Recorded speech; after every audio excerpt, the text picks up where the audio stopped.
Serial கில்லர்கள், அதாவது தொடர் கொலைகாரர்கள் அப்படின்னு சொல்லுவாங்க. தொடர் கொலைகாரர்கள் அப்படின்னா நம்மளுடைய ஞாபகத்துக்கு உடனடியா வர்றது வந்து ஆட்டோ சங்கர், சைனைடு மோகன், சார்லஸ் சோப்ராஜ், இந்த மாதிரி தான் நம்மளுடைய ஞாபகத்துக்கு வரும். இதே இன்டர்நேஷனல் லெவல்ல பார்த்தோம்னாக்கா பிகினி கில்லர், அதுக்கப்புறம் சார்லஸ் மேன்சன், இந்த மாதிரி எல்லாம் சொல்லுவோம்.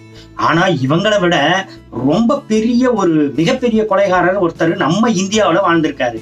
அவரோட பேரு தக் பெஹ்ராம். இவரோட பேரை இதுவரையிலும் நீங்க கேள்விப்பட்டிருக்க மாட்டீங்க.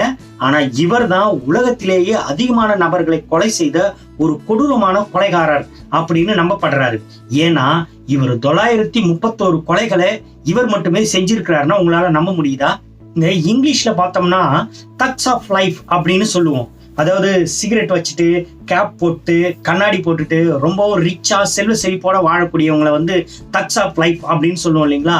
அந்த வரக்கூடிய அந்த தக் அப்படிங்கிற வார்த்தை இவரோட, அதாவது தக் பெஹ்ராம் அப்படிங்கிற பேர்ல இருந்துதான் வந்ததா சொல்றாங்க. அப்படியாப்பட்ட மிகப்பெரிய கொலைகாரன் தான் தக் பெஹ்ராம். ஏன் இவரு 931 கொலைகளை செஞ்சாரு? என்ன காரணம்? எதுக்காக செஞ்சாரு அப்படின்னா நம்மளாலேயே நம்ப முடியாத மிகப்பெரிய ஒரு காரணம் இருக்குது. அந்த காரணத்தை பத்தியும் அவரு எப்படி இந்த கொலைகளை செஞ்சாரு, அதுக்காக இவர் ஒரு மிகப்பெரிய ட்ரிக்ஸை ஃபாலோ பண்ணியிருக்காரு. அது என்ன மிகப்பெரிய ட்ரிக்ஸ்? இதை பத்தி தான் நாம இந்த வீடியோல பார்க்க போறோம்.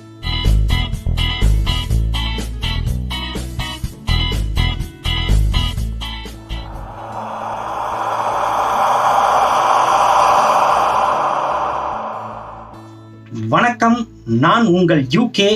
இந்த வீடியோவை கடைசி வரையிலும் பாருங்க. ரொம்பவும் இன்ட்ரெஸ்டிங்கான இன்ஃபர்மேஷனை தெரிஞ்சுக்குவோம். வீடியோக்குள்ளார போறதுக்கு முன்னாடி நாம ஒருத்தருக்கு ரொம்பவும் தேங்க்ஸ் பண்ண கடமைப்பட்டிருக்கோம். அது யாரு அப்படின்னாக்கா கீர்த்தனா வந்து நம்முடைய சேனலுடைய வளர்ச்சிக்காக ரொம்பவும் பாடுபட்டு இருக்காங்க, ரொம்ப கஷ்டப்பட்டு இருக்காங்க. ஸோ கீர்த்தனாவுக்கு ஒரு மிகப்பெரிய ஹேட்ஸ் ஆஃப். வீடியோக்குள்ளார போகலாம். தக் பெஹ்ராம் கொலைகாரர்களின் ராஜா. 1800களில் வட இந்தியாவில் வந்து கொள்ளையடிக்கிறதையும் கொலை செய்யறதையுமே ஒரு தொழிலா வச்சிருக்கிறவங்க தான் சிறு சிறு குழுக்களா பிரிஞ்சு கொள்ளையடிச்சிட்டு இருந்தாங்க. அதாவது குறிப்பா அவுத் அப்படிங்கிற பகுதியில் இருக்கக்கூடிய மக்கள் வந்து இந்த கொலை மற்றும் கொள்ளையடிக்கக்கூடிய தொழிலை வந்து செஞ்சுக்கிட்டு இருந்தாங்க. அவுத் பகுதியில் இருக்கக்கூடிய கொலைகாரர்களுக்கும் தலைவனாய் இருந்தவர் தான் இந்த தக் பெஹ்ராம். இவர் கொலை செஞ்சதா சொல்லப்படுற 939 கொலைகளும் தோராயமா தான் கண்டுபிடிச்சிருக்காங்களே தவிர மிகச்சரியாலாம் ஒன்றும் கிடையாது. இவர் 931 பேருக்கும் அதிகமான ஆட்களை வந்து கொலை செஞ்சிருப்பாரு அப்படின்னு நினைக்கப்படுது. இப்போ யாராவது ஒருத்தர் இன்னொருத்தரை கொலை செய்யறாங்க அப்படின்னாக்கா அதுல வந்து பார்த்தோம்னாக்கா சொத்தோ அல்லது பணத்துக்காகவோ கொலை செய்வாங்க. ஆனா இவர் பண்ண 931 கொலையுமே ஒரு குறிக்கோளுக்காக செய்யப்பட்டது. அதுவும் குறிப்பா கடவுளின் பெயரால் செய்யப்பட்டது அப்படிங்கிறது தான் இங்க ரொம்ப பெரிய ஆச்சரியமான விஷயம். அது என்ன கடவுளுக்காக செய்யப்பட்டது? ஏன் அதுவும் 931 கொலைகளை செய்யணும் அப்படின்னா இவர்கள் வணங்கிய கடவுளோட பேர் வந்து காளி. இவங்க வணங்கிய காளி தெய்வத்துக்காக வந்து இவங்க 931 கொலையை செஞ்சிருக்காங்க. அதுவும் வந்து இவர் தனி ஆளா இல்லாம இவர் கூட 200 பேரை கூட்டு சேர்ந்து ஒரு கும்பலா, அதாவது ஒரு குழுவா, ஒரு ஊரே கிராமமே சேர்ந்து கொலையை பண்ணி இருக்கிறாங்க. எப்படி இவங்க இந்த கொலையை செய்வாங்க அப்படின்னா அதுக்கு இவங்க ஒரு மிகப்பெரிய ஒரு ட்ரிக்ஸ் ஒண்ணு வச்சிருக்கிறாங்க. அந்த ட்ரிக்ஸ் என்ன அப்படின்னு பாக்குறதுக்கு முன்னாடி தக் பெஹ்ராமை பத்தி பார்த்துடலாம். தக் பெஹ்ராம் வந்து சின்ன வயசுல ரொம்பவும் கூச்ச சுபாவம் இருக்கிறவாகவும் ரொம்பவும் ரிசர்வ் டைப்பா தான் இருந்திருக்காரு. யாருக்கும் எந்த தீங்கும் செய்யக்கூடியவரா இல்லாம ரொம்ப நல்ல பிள்ளையா தான் இருந்திருக்காரு. ஆனா அதுக்கப்புறமா கொஞ்ச காலம் கழிச்சு இவருடைய சின்ன வயசுல இவரை விட 25 வயசு அதிகமா இருக்கக்கூடிய சையத் அமீர் அலி அப்படிங்கிற ஒரு கொள்ளைக்காரனுடைய தொடர்பு ஏற்பட்டிருக்கு இவருக்கு. ஸோ அந்த தொடர்புக்கு அப்புறமா தான் வந்து இவருடைய கூச்ச சுபாவத்தெல்லாம் தாண்டி இவர் வந்து ஒரு மிகப்பெரிய கொலைகாரனா மாறுறதுக்கு இவர் தான் காரணமா இருந்திருக்காரு. ஸோ இவரோட 10 வயசுல தன்னுடைய முதல் கொலையை செய்யறாரு. 25 வயசுல இவர் வந்து அந்த கூட்டத்துக்கே தலைவரா மாறுறாரு. தக் பெஹ்ராம் இந்த கூட்டத்துக்கு தலைவரா மாறுறதுக்கும் சையத் அமீர் அலி தான் முக்கிய காரணமா இருக்கிறாரு. தன்னுடைய 25வது வயசுல முழு நேர கொலைகாரரா மாறுறாரு தக் பெஹ்ராம். அதாவது வெளியூர்ல இருந்து இந்த ஊருக்கு வியாபாரத்துக்காக வருவாங்க இல்லையா, இப்படிப்பட்ட வியாபாரத்துக்கு வரக்கூடியவங்களை பிடிச்சி கொலை செய்யறது தான் இவருடைய முழு நேர வேலையா இருந்தது. டெல்லி, ஜபல்பூர், குவாலியர் இந்த மாதிரி பகுதிகளில் இருந்து வரக்கூடிய வியாபாரிகள் வந்து இதனால ரொம்பவும் பாதிக்கப்பட்டாங்க. சோ இந்த குழுக்கள் இருக்கக்கூடிய பக்கமே இந்த வியாபாரிகள் வர்றதையே முழுமையா தவிர்த்தாங்க. அதாவது அந்த ஊர் வழியா போறதுக்கு பதிலா சுத்திக்கிட்டு வேற ஒரு ஊர் வழியா போறது. சோ இந்த மாதிரியான பல்வேறு பிரச்சனைகள் வந்து வியாபாரிகள் சந்தித்தாங்க. இந்த தக் பெக்ராம் பத்தி ஆங்கில கிழக்கிந்திய கம்பெனியில இருந்த ஜேம்ஸ் போட்டான் அப்படிங்கிறவர் எழுதுனதனுடைய மூலமா தான் இவருடைய வரலாறே வெளி உலகத்துக்கு தெரியவே வந்தது. ஏற்கனவே நாம சொன்ன மாதிரி இவங்க வணங்கிய காளி தெய்வத்துக்கு பலி கொடுக்கறதுக்காக தான் மனுஷங்களை எல்லாம் கொலை செஞ்சிருக்கிறாங்க. அந்த மாதிரி பலி கொடுக்கறது காளி தெய்வத்துக்கு ரொம்பவும் பிடிக்கும் அப்படின்னு இவங்க நினைச்சதுனால இந்த மாதிரியான கொலைகளை அவங்க செஞ்சிருக்கிறாங்க. கொலைகள் தொடர்ந்து நடைபெற்று வந்ததுனால ஆங்கில கிழக்கிந்திய கம்பெனி என்ன பண்ணுது அப்படின்னா, ஸ்லீமன் அப்படிங்கிற ஒரு அதிகாரியை கூப்பிட்டு ஒரு டீமை ஃபார்ம் பண்றாங்க. அந்த டீம் வந்து கொலை செய்யறது யாரு, எதுக்காக கொலை செய்யறாங்க அப்படின்னு சொல்லிட்டு விசாரணையில இறங்குது. விசாரிக்கும் போதுதான் தெரியுது இது வந்து ஒரு மிகப்பெரிய 200 பேர் கொண்ட குழுக்களா சேர்ந்து இந்த கொலைகளை செஞ்சுட்டு இருக்கிறாங்க. அதுவும் கடவுள் பேரால காளி தெய்வத்துக்காக செய்யறாங்க அப்படிங்கிற விஷயம் வந்து அவருக்கு தெரிய வருது. தக் பெக்ராமை பிடிக்கிறதுக்காக பல்வேறு குழுக்கள் அமைக்கப்பட்டு, அதாவது குறைஞ்சபட்சம் 10 குழுக்களுக்கும் மேலாக குழுக்கள் அமைக்கப்பட்டு தக் பெக்ராமை ஃபாலோ பண்றாங்க. அதன் பிறகு தக் பெக்ராமுடைய 75வது வயதுல, அதாவது 10 வருடங்கள் கழிந்த பிறகுதான் தக் பெக்ராமை கைது செய்ய முடியுது. சோ அவரை கைது செய்ததுக்கு அப்புறமா தான் பல்வேறு திடுக்கிடும் தகவல்கள் வந்து எல்லாருக்கும் தெரிய வருது. அதாவது தக் பெக்ராம் வந்து 125 பேரை மட்டும் கொன்னதாகவும் மீதம் இருக்கக்கூடிய பேர் வந்து இவருடைய மேற்பார்வையில நடைபெற்றதாகவும் சொல்லப்படுது. ஆனா விசாரணையின் பொழுது வந்து இந்த கொலை செய்யக்கூடிய கூட்டத்தின் தலைவர் மட்டும்தான் சாகடிக்கக்கூடிய உரிமையை பெற்றவர். மீதி எல்லாரும் வந்து அந்த கொலைக்கு நடக்கிறதுக்காக உறுதுணையா இருப்பாங்களே தவிர அவங்க வந்து கொலை செய்யக்கூடாது அப்படிங்கிற ஒரு உறுதிமொழி ஏற்கிருக்காங்க.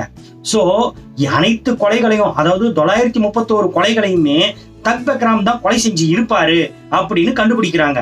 சோ இந்த 931 அப்படிங்கிறது கூட ஏதோ ஒரு தோராயமான ஒரு எண்ணிக்கை தானே தவிர இவ்வளவு பேர் தான் கரெக்டா 931 பேர் தான் அப்படின்னு எல்லாம் எதுவும் இல்லை.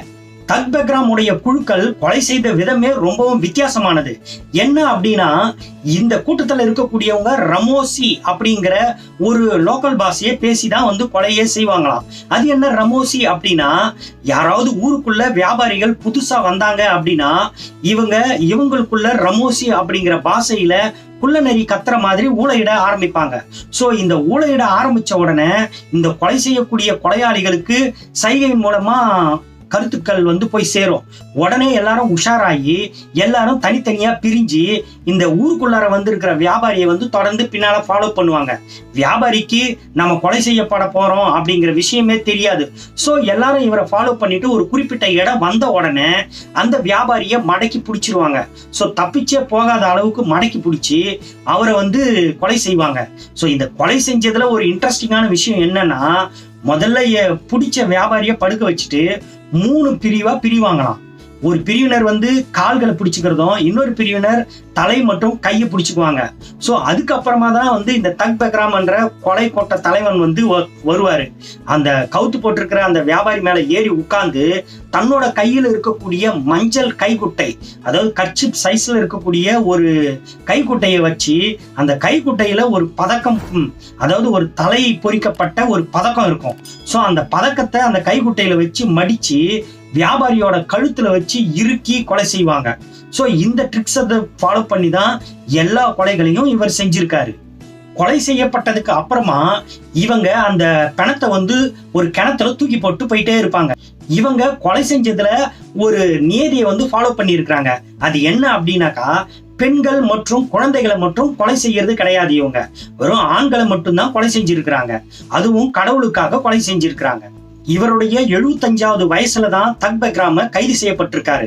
சோ கைது செய்யப்பட்டது பிறகு இவர் தூக்கிலிட்டு கொண்டு இருக்கிறாங்க. சோ இவர் கொலை செய்வதற்காக பயன்படுத்திய அந்த மஞ்சள் கர்ச்சிப்பும் அந்த பதக்கமும் குறைஞ்சபட்சம் 65 பேரை கொலை செஞ்சதா சொல்லப்படுது. இன்னைக்கும் அந்த கர்ச்சிப்பும் அந்த பதக்கமும் ஒரு தனியார் ஏல நிறுவனத்துக்கிட்ட இருக்குது.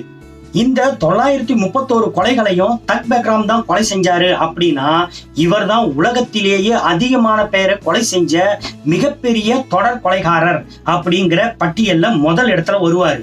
ஸோ இதை தாண்டி இன்னொரு மிகப்பெரிய இன்ட்ரெஸ்டிங்கான பயமுறுத்தக்கூடிய ஒரு விஷயம் என்னன்னா, தக் பெக்ராம் 931 பேரை கொலை செஞ்சாரு அப்படிங்கிறத விட இவருடைய முன்னோர்கள், அதாவது இவருக்கு முன்னாடி இருந்த பெரியவர்கள் இவரை விட பல மடங்கு அதிகமா கொலைகளை செஞ்சிருக்க கூடும் அப்படின்னு நம்பப்படுது. சோ இத்துடன் நாம இந்த வீடியோவை முடிச்சுக்கிறோம்.